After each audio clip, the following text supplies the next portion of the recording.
Next on the 5 o'clock report. I've been everywhere, man. So far, it's been good. I'm just grateful to God that I'm back with the family. I think everything will be just fine. We planned ahead. It took me 4 hours to get here. I think it makes Israel look weak. Now, let's go to the newsroom. Hitting the road and flying the friendly skies. Good afternoon. Thank you very much for joining us. I'm Mark Webster. I've been everywhere, man. I've been everywhere. That's the theme today. People traveling hither and yon, getting home for the holidays. This Philly flyer found some Philadelphia freedom. So far, it's been good. It's not bad at all. Don't seem like it's going to be. It's doing good. It looks good. This sailor's home for the holidays after months overseas. You can't describe it. I'm just grateful to God that I'm back with the family. This mom was traveling with a tot in a stroller, but says her youngster's already travel tested. I think everything will be just fine. We planned ahead, and she's a trooper. She can probably fly the plane at this point. One big aviation glitch so far, United Airlines blaming a shortage of air traffic controllers for delays out of its Newark, New Jersey hub. Most of us, though, are driving. A record 72 million Americans hitting the highway. For some, the familiar question will be, are we there yet? It took me 4 hours to get here, where normally it's 3, and I think it's going to be probably 7 hours home. This family tried to beat the rush by leaving on Tuesday. We usually leave on Wednesdays, and we realized that it's a lot more busier, so we decided to leave on a Tuesday and kind of see how that handles out. One nice consolation prize if you're driving it. Nationwide, gas prices about 19 cents a gallon cheaper than they were this time last year. Well, if you've already snagged a lot of Christmas presents, you're part of some $77 billion worth of early Christmas shopping done by Americans so far. We see upticks in electronics, personal care, and cosmetics products. We see upticks in appliances, smartwatches, bicycles. That's Adobe analyst Vivek Pandya. Consumer prices, meantime, grew noticeably higher last month. Another sign that decline in inflation is now slowing down. Well, so far, so good in the Middle East. Hours after a ceasefire took effect between Israel and Iran-backed terrorist group Hezbollah in Lebanon. Correspondent Deborah Pata is in Lebanon, where people in the south are anxious to get home, maybe too anxious. Lack of trust has not stopped thousands of Lebanese civilians hitting the road down south. Everyone desperate to go back home, despite warnings from both Israel and Lebanon that it's still too dangerous. Some Lebanese are nervous about the deal, and so are some Israelis. Probably the best would have been for both to be stopped at the very same time. I think it makes Israel look a bit weak. National Security Advisor Jake Sullivan. Of course, we're going to have to monitor it and implement it day by day, and the United States and France, along with our other allies, are committed to help doing that. Israeli airstrikes and Hezbollah rocket attacks continued right up to the moment that ceasefire took place.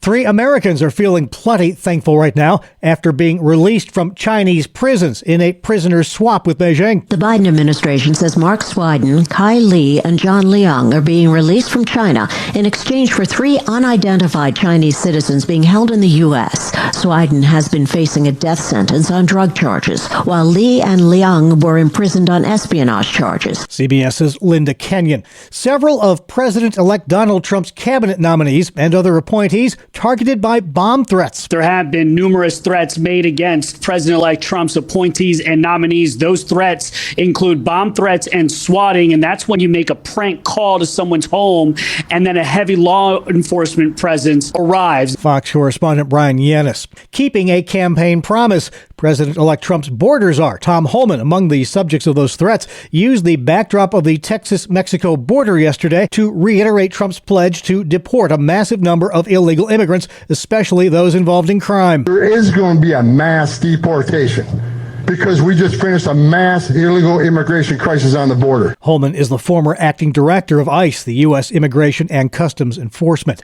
Some health news now. If you work it, you may already know it, but there's now medical evidence that says shift work just isn't very good for your health. A study published by BMJ Group showed people who have interrupted sleep or sleep at unusual hours had as much as a 26% greater chance of having a major cardiovascular event. CBS's Michael George. And here are some words of wisdom for those who might tend to overdo it a bit this time of year when it comes to eating. A new study says obesity among adults has doubled since 1990. 75% now of American adults are medically overweight, and kids aren't immune to that trend either. The big thing is screen time. Screen time is sort of becoming the staple of life for how kids are growing up. Pediatrician Dr. Harry Miller, who says a key stat to defining the issue and then tackling it is BMI, or body mass index. I like the BMI concept itself because it's not a focus on weight. It's rather to say, here's a model that predicts your likelihood of having a condition that might need treatment later on, and we can impact that. A BMI of 25 or more is considered too high for adults 25 or older.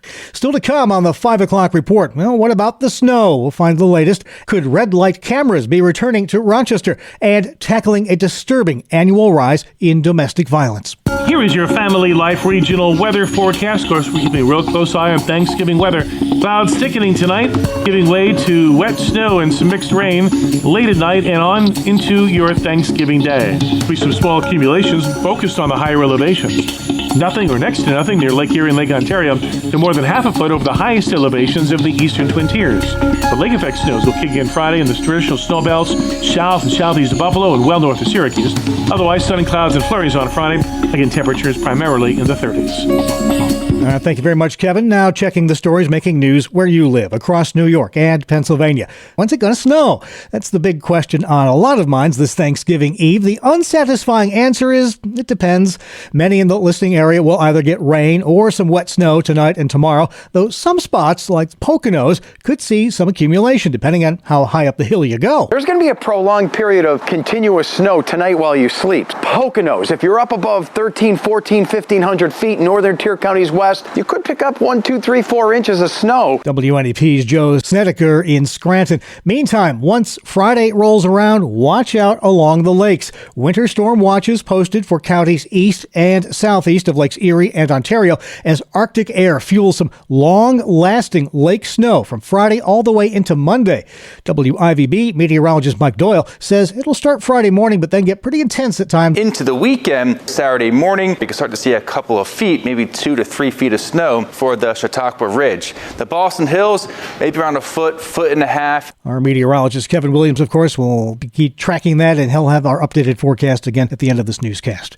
A lot of New York and Pennsylvania travelers will be paying close attention to that forecast. Weather can slow travel times and flight departures and arrivals. It all boils down to the golden rule of travel, though. Don't forget to pack your patience. Thanksgiving is the busiest 7 consecutive days of the year for us and for airports across the country. That's Andy Moore, director of Frederick Douglass Greater Rochester International Airport. He tells WHEC they're ready to keep things rolling. We prepare for this weeks in advance. I meet with all the airlines, our concessionaires, our airfield staff, our custodial staff, the car rental. So it's all about planning and making sure everybody's where they need to be and the staffing levels are what they need to be. Now, if your travels take you through the Syracuse airport, listen for this sweet sound.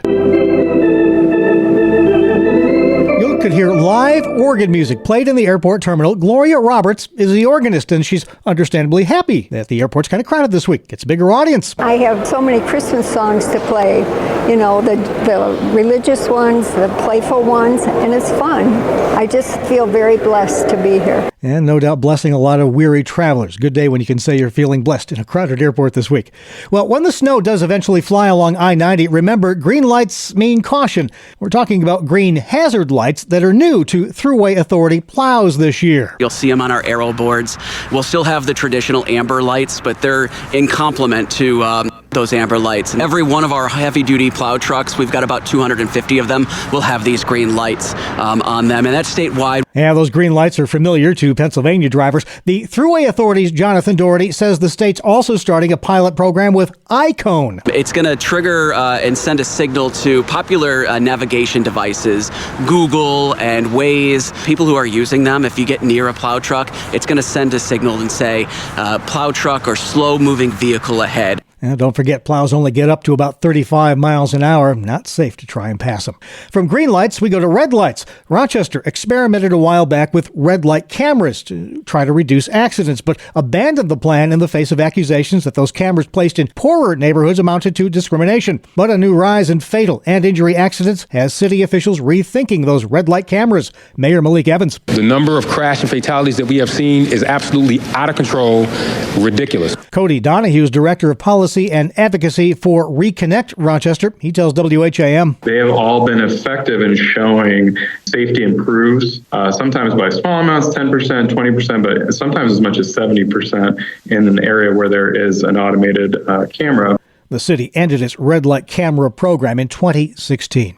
Well, finally, the seasonal classic There's No Place Like Home for the Holidays takes on an ominous tone for families in violent households, where every year there's a spike in reports of domestic violence. Well, the holidays can often bring additional stress, whether it's financial pressures, family conflicts, or heightened expectations, and that can exacerbate tensions in households where domestic violence is already present. Scott DeBrucker works with Erie County, Pennsylvania's Safe Journey as its development coordinator. Operating since 1978, Safe Journey offers victims and survivors of domestic violence shelter, counseling, and other services. You know, when victims of intimate partner abuse and their children don't get help, the impact can have profound and long-lasting effects. Deb Keener sees some of those long-lasting effects every day. She works with women who have been trafficked for sex. She's the founder and executive director of the Potter's Hands Foundation, a Western New York nonprofit serving survivors of exploitation for 11 years. The majority of the women that we serve have experienced violence in their homes from a very young age. They believe it's normal for families to function that way. Both DeBrucker and Keener say the best way to be a friend to someone caught in domestic violence is by being both a steady listening presence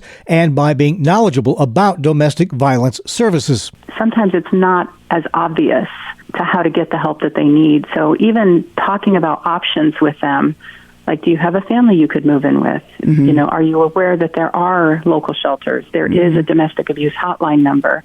You know, those are some of the things that I think are most helpful. If you or someone you love is being hurt at home, you can contact Safe Journey 24/7 at 814-438-2675 or by going to mysafejourney.org. You can contact the National Domestic Violence Hotline, also 24/7 at 800-799-7233 or by texting the word BEGIN to 88788.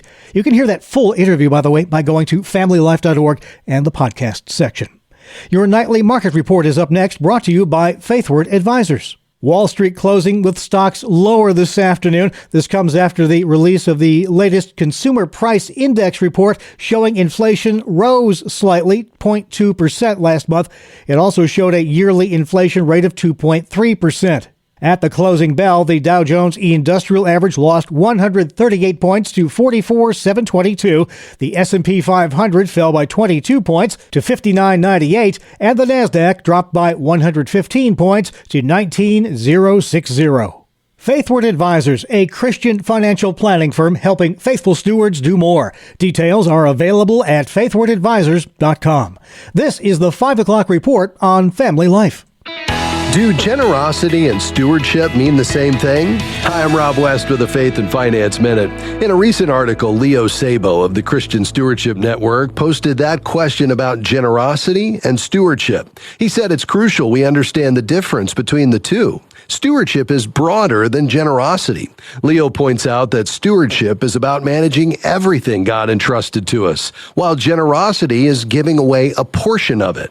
In other words, generosity is only a part of stewardship. Yes, God wants us to be generous, but that is a subset of being a wise and faithful steward in the areas of earning, spending, investing, managing, and so much more. So aspire to be a well-rounded good steward and a generous giver. We can help you learn to manage your money according to biblical principles when you download the free FaithFi app. You'll find it on our website at faithfi.com. Thank you very much, sir. Still to come on the 5 o'clock report. Before streaming, before cassettes or any of that, it was a nickel a song. I didn't have no tune in mind. I didn't wait to choose. I just dropped a nickel in the slot and I played the jukebox blues. The call for tonight turning out cloudy. Wet snow mixed with rain will arrive overnight, continuing on Thanksgiving Day. There'll be little or no accumulation near Lake Erie and Lake Ontario, but inland the amounts will pick up to a few inches, maxing out at perhaps half a foot or a bit more in the highest elevations of the eastern Finger Lakes and eastern Twin Tiers. Temperatures through the time mostly in the 30s to near 40. Friday, sun, clouds, flurries in areas of lake snow, mainly up in areas east, southeast, and south of Buffalo, and well north of Syracuse. High temps Friday, 30s to near 40. Thank you very much, Kevin. Finally at 5, you don't see a lot of them anymore, but before music became all digital, there was the jukebox. Could I make one request? Don't rock the jukebox. The first one was called a nickel-in-the-slot phonograph. It debuted in November 1889 in a San Francisco saloon, and it was a big hit with customers and with management, which raked in the equivalent of about $120,000 in the first year alone. In 1905, John Gable presented the Automatic Entertainer. That featured a whopping 24 song selections. While video may have killed the radio star, radio killed the wild popularity of the jukebox in the 20s and 30s, but then it did bounce back again after the Great Depression. So why is it called a jukebox? The term appears to have originated from the word juke, J-O-O-K. That's Southern slang for dancing and acting disorderly. Try to keep the juking to a minimum on the roads today. That's the world we live in for Wednesday, November 27th, 2024. Thank you again for joining us. Have a blessed Thanksgiving. I'm Mark Webster, Family Life News.